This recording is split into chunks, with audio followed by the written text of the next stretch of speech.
साध संगत जी प्रेम से कहिए धन्यकार जी। साध संगत आज सच्चे पातशाह सतगुरु माता सुदीक्षा जी महाराज की कृपा से फिर एक बार आप साध संगत माँ के आशीर्वाद लेने का शुभ अवसर मिला। सुबह सवेरे सुबह के निहारी दुख रहे ना बीमारी। साध संगत ये सच्चे पातशाह का वरदान है। साध संगत सेवा सिमरन और सत्संग, और ये वरदान जिसको मिला उसके जीवन के भाग जाग गए, उसके नसीब अच्छे हो गए। उसके मन में बुद्धि में चित्त में जहाँ निरंकार बस गया, वहाँ सत्संगत उसको दुनिया के प्रति प्रेम, दुनिया के प्रति प्यार मोहब्बत और खलूस का भाव जाग गया। और ये संतों महात्माओं ने युगों युगों से प्रेम को ही महत्ता दी, प्यार को ही बल दिया। और ये प्यार वो नसीब वाले लोग करते हैं जिनके मुकद्दर बहुत सुंदर और अच्छे होते हैं। हर एक के मुकद्दर में ये प्यार करना भी नहीं होता, हर कोई इस दर पर भी नहीं आ सकता। दुनिया की आबादी 6 अरब से ऊपर है, लेकिन इस परम अस्तित्व परमात्मा का बोध कुछ लोगों के हिस्से में ही आया। और ये धर्म ग्रंथों में लिखा है, वहाँ पकड़ कर लीजिए जन अपने, प्रभु ग्रह अंधकूपते माया। प्रभु ने अंधे कुएं से माया से वहाँ पकड़ के अपने जन को निकाला है।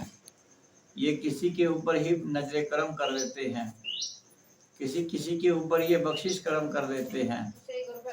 और ये जिसके ऊपर रहमो करम करते हैं, बख्शिश करम करते हैं, उसकी जिंदगी को ये सुरखरू कर देते हैं, उसकी जिंदगी को ये सहज बना देते हैं, सरल बना देते हैं।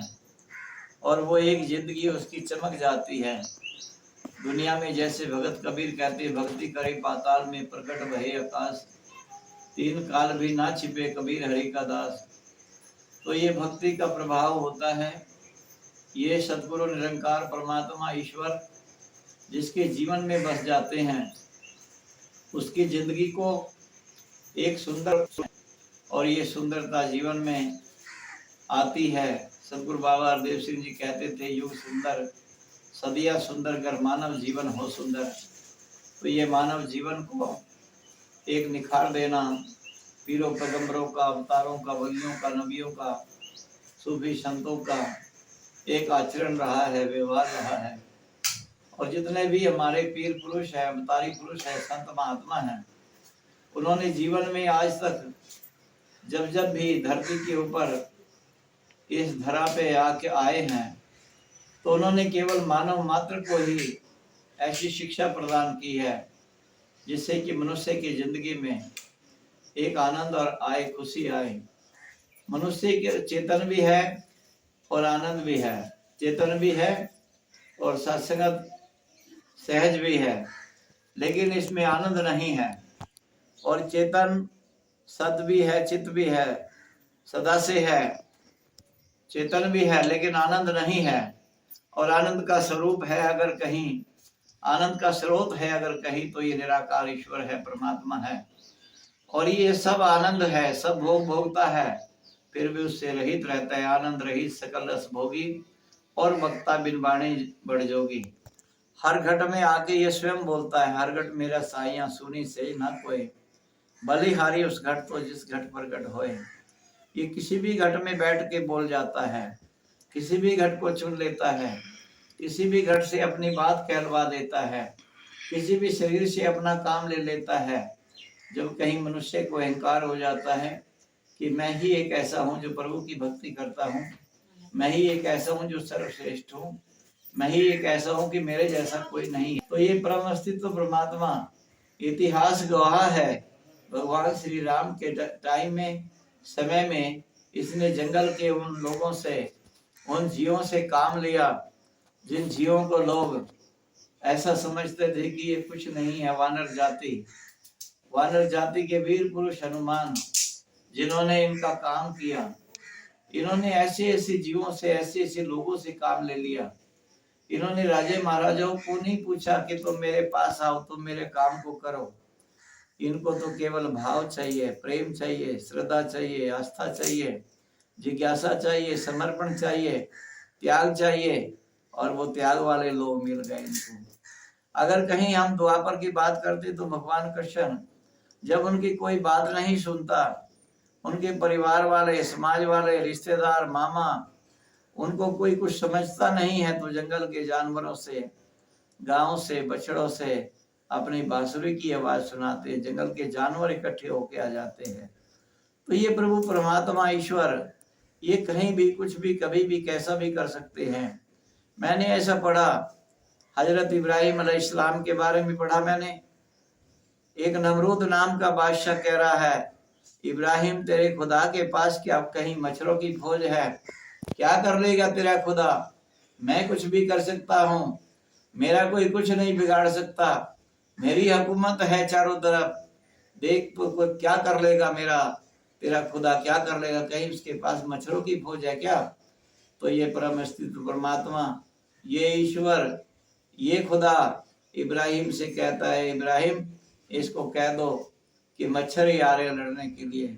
और वो मच्छर ही आए, और मच्छरों ने एक लंगड़ा मच्छर जिसका एक पंख नहीं है उसकी नाक में घुस गया, और उसके नौकरों ने उसको मारना शुरू कर दिया मच्छर को मारने के चक्कर में।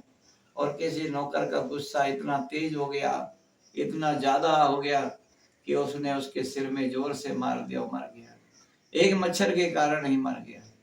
तो संतजनों, महापुरुषों, कभी अगर अभिमान भी आता है कि मैं ही श्रेष्ठ हूँ, मैं ही कर रहा हूँ, मैं ही करने वाला हूँ, तो याद रहे करता तो केवल एक ही है।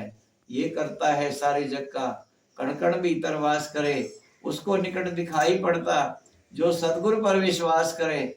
ये सतगुरु निरंकार अकाल पुरख स्वयं करता है, कर्ता पुरख आप है। इस करतार कर्ता पुरख के साथ में, इसके साथ में अपने नाते को जोड़ के रखे और निरंतर एहसास बना रहे, हे प्रभु, हे परमेश्वर, हे ईश्वर, हे खुदा, हे पाक परवरदिगार, हे वाली दो जहान, हे शहंशाह दो आलम, हे दुनिया के मालिक, हे करतार, तो कृपा कर, तो दया कर, मुझे अहंकार से बचा के रखना। मेरे अंदर कहीं ऐसा मान ना आ जाए, मान मुनिवर सब गले, मान सभी को खाए, बड़े बड़े अहंकार या नानक गर्भ गड़े। ये अहंकार जब भी आ जाता है, और में दीर्घ रोग है, दारू भी इस माहे। जहाँ अहंकार होता है वहां निरंकार नहीं टिकता, जहाँ निरंकार होता है वहां अहंकार नहीं टिकता। इसलिए निरंकार को महत्ता देनी है, परमात्मा को महत्ता देनी है, ईश्वर को महत्ता देनी है, ईश्वर को सर्वोपरि समझना है। ईश्वर ही है एक आधार हमारा, निरंकार एक आधार। सदगुरु बाबा जी कहते थे, इस निराकार शक्ति के सहारे में अगर जीवन को जियोगे तो निरंतर ये निराकार शक्ति तुम्हारा सहारा बना रहेगा।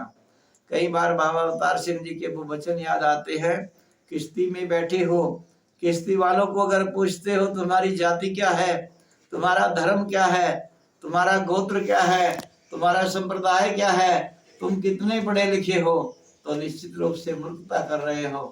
कोई नौजवान किश्ती में बैठ गया, नावड़िए से केवड़ से पूछता है, अरे भाई नाविक, आप मुझे बताइए आप कितना पढ़े हैं? नाविक ने कहा, भाई साहब मैं तो कुछ भी नहीं पढ़ा। कहते अच्छा आपने अंग्रेजी तो आती होगी? कहते नहीं, आपका तो आधा जीवन बेकार गया। हिंदी आती होगी? आपका तो सारा ही जीवन बेकार गया। अरे गणित आता होगा, मैथ आता होगा, आपको तो कुछ आता ही नहीं। थोड़ी देर बाद नाव ने हिचकोले खाए, तूफान आया, तो वो नावक पूछ रहा है, अरे भाई नौजवान, क्या आपको तैरना आता है? कहते नहीं। कहते तुम्हारा तो सारा ही जीवन चला गया, क्योंकि अब तैरना पड़ेगा। तो साथ संगत रहमत करो, ये सदगुरु निरंकार समझाता है। कहीं किसी किश्ती में बैठे हो, जात ना पूछो साध की, पूछ लीजिए ज्ञान। सदगुरु नाम जहाज है, चढ़े सो उतरे पार। सदगुरु के साथ जुड़े, निरंकार के साथ जुड़े, साथ संगत के साथ जुड़े, और ये जुड़े ही रहें, जुड़े हुए की कीमत है। वो बाबा गुरबचन सिंह जी महाराज के शब्द, और पुरजे गड्डी दे, जुड़े रहो ते अड़े रहो, तुम्हारी कीमत पै जाएगी। जे एक बार टूट गए, कबाड़े के भाव बिकोगे, कोई नहीं पूछेगा, जगाले जाओगे। और अगर कहीं जंग में, कहीं मिट्टी में, रेत में गिर गए, चिकड़ में गिर गए, जंग खा जाएगा, कोई उठाएगा भी नहीं। इसलिए सद्जनों महापुरुषों निरंतर संगत के साथ जुड़े रहना है, साध संगत के साथ जुड़े रहना है। जब से साध संगत मोहि भाई बिसर गई सब तात पर आई। जिसको ये साध संगत अच्छी लगती है, जीवन में आनंद आ जाता है, खुशी आ जाती है। प्राप्त यदि हो साध की संगत मिट जाते हैं काले दाग। प्राप्त यदि हो साध की संगत मन की वीणा छेड़े राग। यदि साधु महात्माओं की संगत मिल जाएगी तो मन की वीणा राग छेड़ेगी। साध की संगत जेकर कर ले चेहरे नु पुरनूर करे। साध जब संगत जेकर कर ले दुख दरिद्र दूर करे।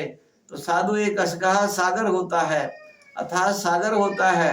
साधु के पास आते हैं, साधु महात्मा के पास आते हैं तो साधु महात्मा हमारे अवगुण नहीं चितारता।